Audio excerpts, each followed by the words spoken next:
Jacoby Jones in motion and play action. The bootleg. This worked earlier. Right now they're covered pretty well. He throws anyway, and it's incomplete. The Texans start off with Matt Schaub, who's a Pro Bowl quarterback before the foot injury. Matt Leinart lasted one game before breaking his collarbone, and now they're down to a 5th-round draft choice, Mike. An interesting kid out of North Carolina. Very little momentum building on him towards the draft. He wasn't even invited to the combine as a quarterback. He was invited as a camp arm to throw to the defense.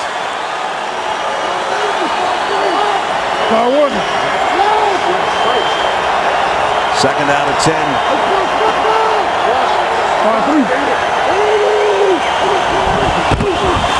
They will keep it on the ground and take out to the 10. That was what Mike was talking about. And you were both at his pro day and at the combine. Invited as a camp arm.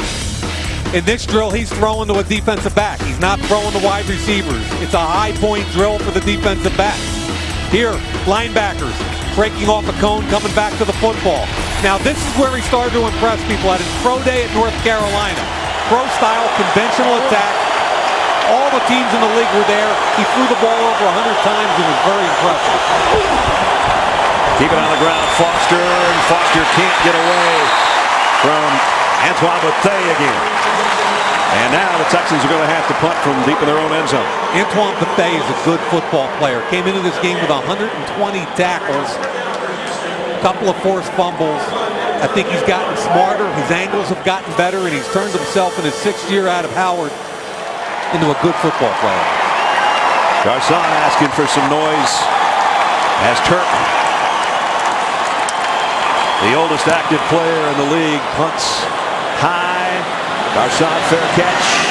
Has to backpedal a little bit. Makes a tough catch over his shoulder at the 39-yard line. So the Colts will see if they can get something going offensively in their home stadium when we come back. For the Never Say Never moment of the week at NFL.com/GMC. And delivered by Papa John's, the official pizza sponsor of the NFL.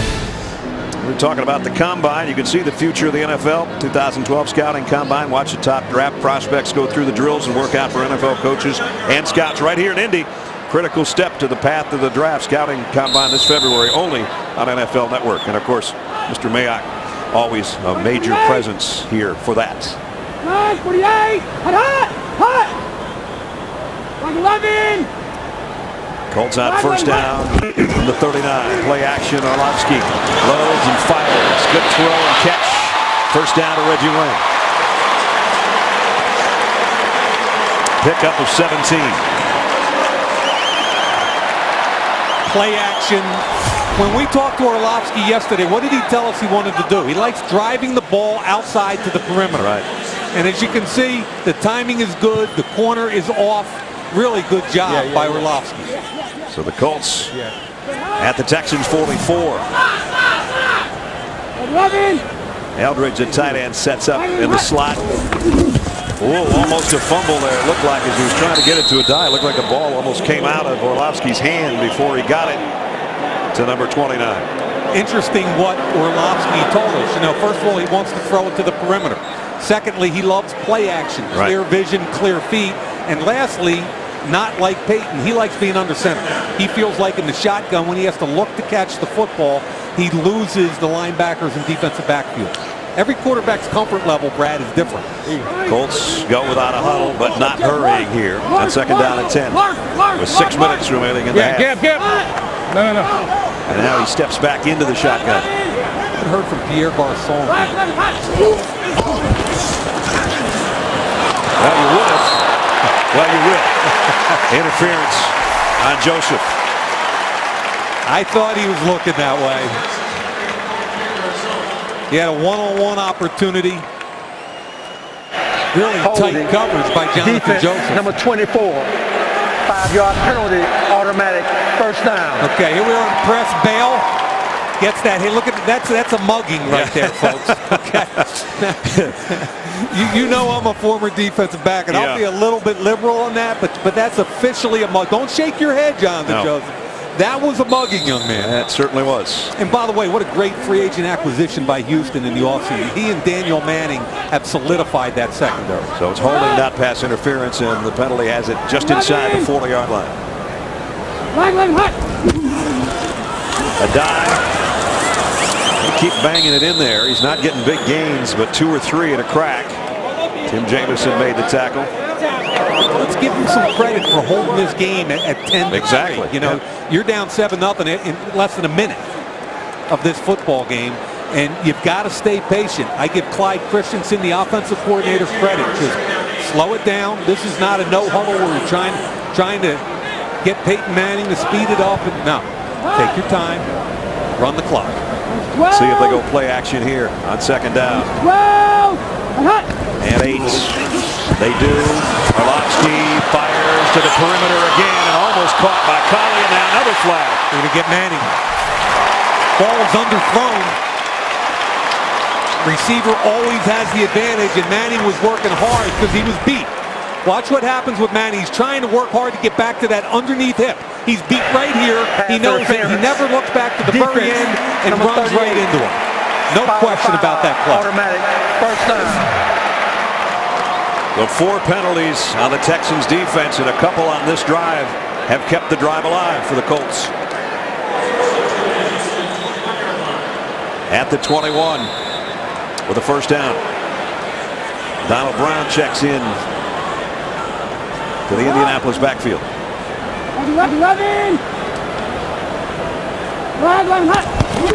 Quick slant. Short gain though for Reggie Wayne. Glover Quinn put him down just about as soon as he caught it, but he gets it inside the 20. Quick 3-step. Reggie smart enough to catch it and then basically head for the turf because Glover Quinn was headhunting. Brings up 2nd down and 5. Under 5 minutes remaining in the half. Colts on a drive trying to tie the game. Adai stays on the sideline and Brown stays in as the tailback.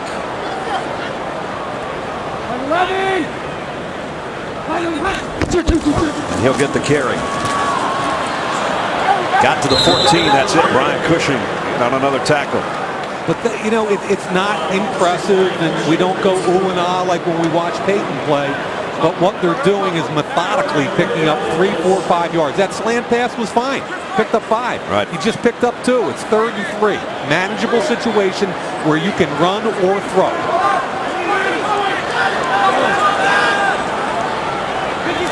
They can get a first down near the 11-yard line. Remember what Reggie said all week long, throw it left. He's been telling Orlovsky that in the locker room for a couple weeks. And it's one-on-one. Give it to him. Oh, he tried to throw a slip screen to Garcon, and Brooks Reed got in the way of that. And look at Reggie up in the corner.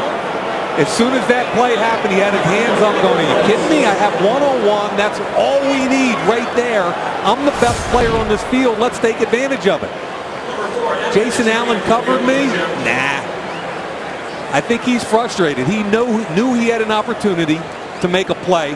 Let's give some credit, though. Brooks Reed is having a good game off the edge. And now they've got to settle for a field goal again. Vinatieri hit earlier. This will be a 32-yard field goal attempts. Trying to cut into the Texans lead, and Vinatieri does. With 3:38 remaining, you see Orlovsky going, ooh, could have had a touchdown. It would have been tied. Instead, they settled for the field goal. 10-6, Houston. Receptions, and Peyton's going, yep, you were going to go to the corner, and I had you, but I wasn't out there. And Reggie's saying, throw left. And what we both said before that snap is it's one-on-one with Reggie Wayne, man. That's when you need to take advantage of it. He made a great 18-yard throw last week for a touchdown because he trusted it. Another D kick and another touchback. Reminder for you with NFL Game Rewind. You can relive every game of the 2011 season and the NFL playoffs online and in HD. Sign up today for new playoff special offers at NFL.com/Game Rewind. Brad Nessler, Mike Mayock, Alex Flanagan, and our NFL Network crew From Lucas Oil Stadium in Indianapolis, where the one-win Colts have kept it tight with the AFC South champion Texans. Yates on first down, flares it out to his tight end Dreesen, and Dreesen goes out for a pickup of 6. Yeah, he wanted a deep vertical there to Jacoby Jones, the fastest wide receiver, especially with Andre Johnson not available, but he felt the heat from the linebacker Cavell Connor, and there was good coverage by Rucker.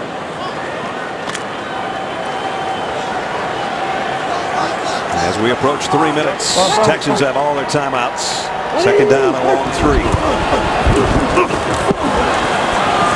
And out close to a first down. I think a little bit short is Arian Foster. Mathis made the stop. Should be third down and a couple of feet. Interesting to see how the Colts play this now from a timeout perspective. You're under 3 minutes. It's 3rd and 1. If you stop them here, you call the timeout, I think, immediately. If you don't, you might see Houston call the timeout. It's a full yard, 3rd and 1. And the Texans haven't converted a third down in this half. Bootleg, quick throw. They still haven't converted. What a nice job by Lacy and Bethea back there. That was phenomenal. 3rd and 1, play action. Joel Dreesen, the tight end, is going to wind back across the formation. This is their favorite little bootleg. He'll come this way, offload the other way. But a great job, forcing the football out by the defensive end Mathis, and then watch the hit by the defensive backs, Bethea and Lacy. Ness, we got a ball game, baby. We do. On the Kia Motors halftime show, getting you set for the Battle of New York, and it's the last chance for you to win a free trip to Hawaii. If you don't win it on the halftime show, the only way you're getting to Hawaii for free is if you hitch a rod on the Mayock Citation 10. All right, Rich. See you in a couple of minutes.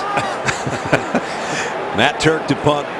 Garcon back deep for the Colts. You never know when Rich Eisen's going to get that wise guy thing. I know. You never know. Garcon, fair catch. And at the 21-yard line, that's where the Colts will have 152 and all their timeouts to work with. The playoff picture, we talked about it. New England right now in the driver's seat. If Houston, though, could win out and the Patriots and Ravens lose one, they could go as high and be the #1 seed in the AFC. Nobody wanted to cross off over there on the right-hand side, was there? I was thinking about it because, you know, this whole Battle of New York, and Rich is so excited about it. The Giants beat the Jets. The Eagles are out, right? So you can cross them out. And then really the critical game becomes that final game with Dallas and the Giants for the Eastern Division title. 20!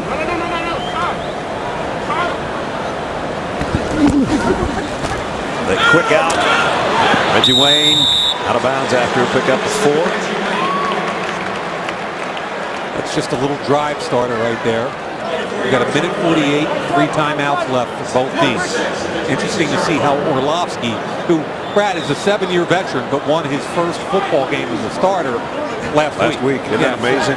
Kind of fun to watch how he handles this 2-minute drive. Houston's got their 4-man rush in the game. Most of his games were in 08 with the Lions. This one's tipped on a slant as J.J. Watt got a hand up there, the big rookie out of Wisconsin. I got to tell you, he was one of my most impressive guys a year ago. Here he is inside working on Dean. Sees the quarterback, feels the ball come out, elevates. I thought he changed right in the helmet. Way to use your head, JJ. Hey, let's call that a defenseless player and give him 15. He got called for a penalty on a helmet-to-helmet earlier that I know. We didn't see that one. That's as justified as the other one. They're down at 6. Colts don't want to give it back to the Texans this quick. Here comes a blitz, and flags and whistles will halt play. False start. Offense, number 6. 5-yard penalty. Still third down. Quarterback. It's interesting because Joe Wrights, the left guard, is trying to give the signal to the center Saturday to snap it when Saturday's snapping it. So they were all kind of discombobulated there. Jeff Saturday, who's been around 13 years manning that center spot. No pun intended, but most of the snaps to Peyton Manning over those years. Third down and 11. And he's one of those guys you're going to have to figure out in the near future whether or not how much more he has to give. They've got some veterans that are nearing the end of their careers. Orlovsky on 3rd and long, has time, throws complete. Wow. What a great hands catch by Collie. Austin Collie now move the sticks. Got 12 on 3rd and 11. Watch the hands at this. He just snatches this thing out of the air. Bang, goes to the ground. Wonderful catch. Clock winding down near the 120 mark. Now draw play inside and a dive. And a dive, one of his better runs of the night. Got to call timeout, fellas. Picked up 9. There it is. And they stop it with 1:14. As befits, even though he's a 7-year veteran, as befits a quarterback with minimal experience, Peyton's right out there in the middle of that meeting now. This is the deal with Peyton. No matter how much he says he's trying to stay away from all this, this guy has a passion for the game of football like no player I've ever met. He can't help himself. Clyde Christensen, you saw the offensive coordinator there with the sheet in front of him, and he was talking about Peyton Manning. He says he's the guy with the code. And I said the problem is when he talks to everybody else, they don't know the code, right? And he said, yeah, we'd like to keep him away from Orlovsky a little bit because Orlovsky doesn't get the code yet. One of the first weeks they put him up in the press box, he couldn't take it. He could not take the sterility of it. He went back right down to the sideline. 2nd down and 1.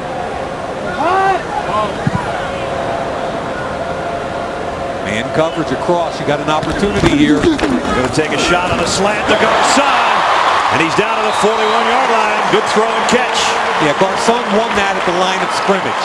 Jonathan Joseph had coverage, but he beat him off the line of scrimmage, gave his quarterback an easy target. 17-yard pickup. They spotted at the 42. Colts have got something working here in the final minute of the half. Orlovsky throws complete. Reggie Wayne the other way. Another first down. 11 more yards.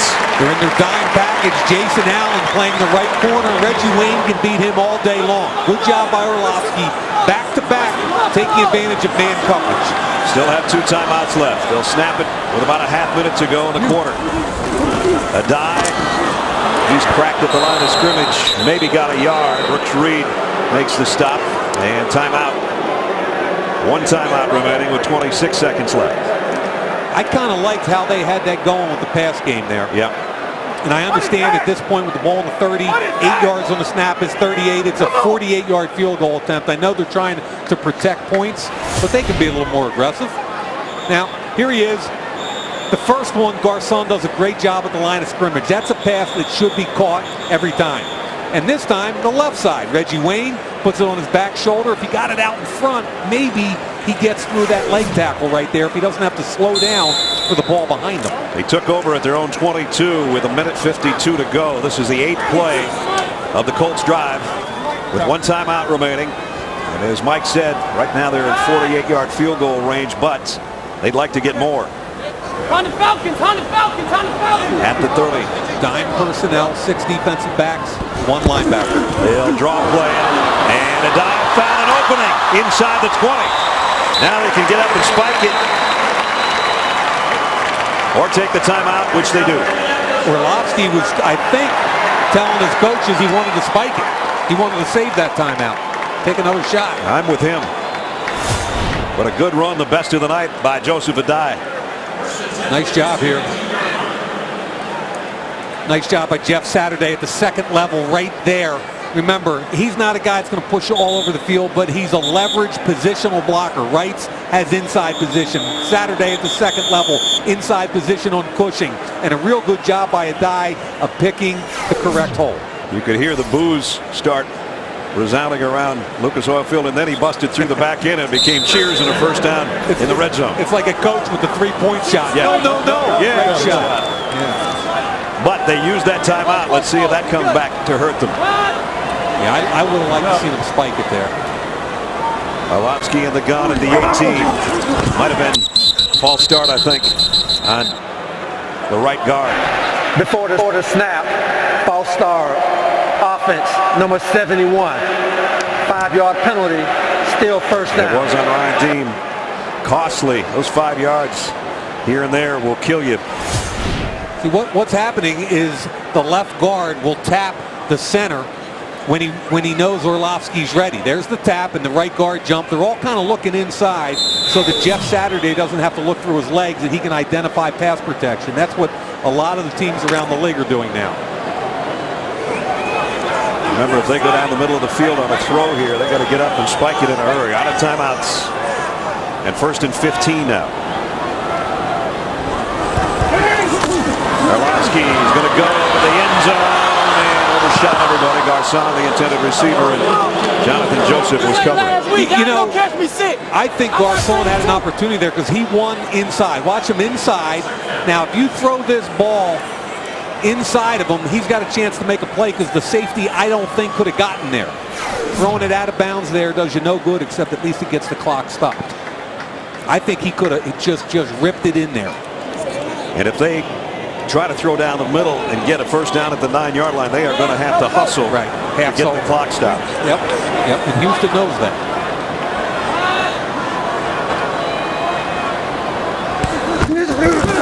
Orlovsky goes the other way to the end zone, and this one's incomplete. Reggie Wayne. He wasn't even looking. He didn't know it was coming. And Orlovsky got popped as he let go of the ball, and he's still down. Come on, Reg, if you tell him to throw left, be ready, man. Doesn't have his head looking. Now he sees it's up there, but can't find it. Orlovsky was shaken up a little bit at the end of the play, and now they do have to settle for the field goal attempt of 42 yards by Vinatieri, who's already hit a couple, but this can close the gap right before halftime down to a point. And Brad, it's like you were saying earlier with Orlovsky and the wide receiver, just 3 weeks of working together. It's so difficult. Ball's gone. Vinatieri, whoop, that one took off on him at the end, and he missed it. So a good-looking drive, maybe their best of the night, and it goes for naught right here at the end of the second quarter. That ball just took off. It was halfway to the goalpost, and then it took a serious left. Yeah. You see by the spin, he didn't hit it pure. And now just one play left before halftime. Even Peyton couldn't steer that one in. Still a competitive football game. It would have been 10-9, but they missed the field goal from 42 yards. Don't forget, coming up, Kia halftime show. Rich wants to give away a trip to Hawaii pretty badly. We'll talk about the Giants and Jets battle. That's all coming up shortly. But that's the end of the first half. Score. Staying in there. Pretty much as advertised. I mean, Houston defense suffocating, 2 field goals. Arian Foster, 10 carries for 76 yards, and they're trying to protect the rookie quarterback, T.J. Yates, who's only thrown the football 7 times. Well, Colts had it down in the red zone 3 times, but came away with only 6 points. They missed that last field goal that could have cut it to a single point at halftime. I had one of my friends send me a text at halftime and said that last field goal looked like one of your tee shots. Appreciate that. Let's check in with Alex. Hey, Brad, well, for a team that's 1-13 after a start like the Colts got off to, they could have quit. Jim Caldwell saying, though, that his team is fighting and he's happy that they're doing it. Defensively, they're doing exactly what he wanted them to. He said coming into this